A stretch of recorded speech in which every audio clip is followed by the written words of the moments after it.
Hello বন্ধুরা, কেমন আছো তোমরা সবাই? আশা করি সকলে অনেক অনেক ভালো আছো।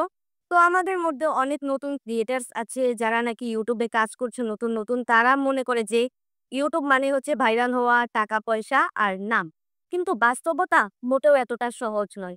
YouTube এর কিছু কঠিন দিক আছে, কিছু কালো সত্য আছে যেগুলো অনেকে জানে বা জানলেও বলতে চায় না। সেই সকল কালো সত্য নিয়ে আজকে আমি এই ভিডিওতে কথা বলব। তো তোমাদেরকে শেষ পর্যন্ত ভিডিওটা দেখতেই হবে। অনেক ক্রিয়েটার জানো ভিডিওতে ভিউজ না এসে ভীষণভাবে হতাশ হয়ে পড়ে। তাদের মন ভীষণভাবে খারাপ হয় যে আমার ভিডিওতে ভিউজ আসছে না, এত কষ্ট করে আমি ভিডিও আপলোড দিচ্ছি।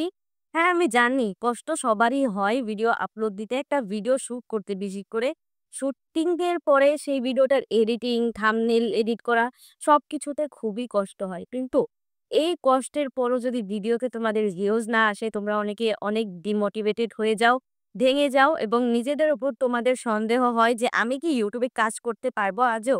আমি কি এখান থেকে সফলতা অর্জন করতে পারবো? তো এটা তোমার না, এটা আমার, এমনকি যারা নতুন ক্রিয়েটার্স আছে আমাদের মতো সবার হয়, সবার। তো এই মানসিক চাপ আর হতাশার মধ্যে দিয়েই তৈরি হয় আসল ক্রিয়েটার। বুঝতে পারছো?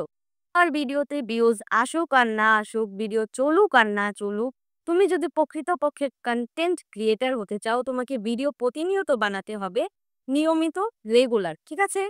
আর একদিন অ্যালগরিদম বদলাবে, ইউটিউবের সময় বদলাবে, তুমি নিজে পরিবর্তন হবে, তোমার কনটেন্টে পরিবর্তন আসবে, চেঞ্জ আসবে কনটেন্টে, তখন তোমার ভিডিও এভাবেই চলবে। তোমাকে আর এসব নিয়ে টেনশন করতে হবে না।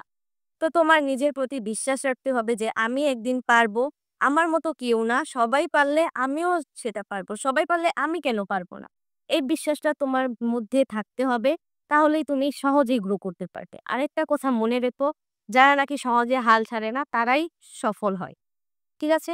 তোমাদের একটু কষ্ট করে ধৈর্য ধরতে হবে। যদি তোমার মধ্যে ধৈর্য শক্তি না থাকে, তাহলে তুমি কক্ষনোই, বিশ্বাস করো, কক্ষনোই এই প্ল্যাটফর্মে সফলতা অর্জন করতে পারবে না। আজকের ভিডিওটা এই পর্যন্তই। যদি তোমার এই ভিডিওটা ভালো লাগে এবং আমার কথাগুলো ভালো লাগে, তাহলে একটা লাইক করে দিও। আর কমেন্ট করে জানাও যে তোমার ইউটিউব যাত্রা কেমন চলছে বা এটা কোথায় গিয়ে দাঁড়িয়েছে। আর আমাকে সাবস্ক্রাইব করো, কারণ আমি তোমার পাশে আছি।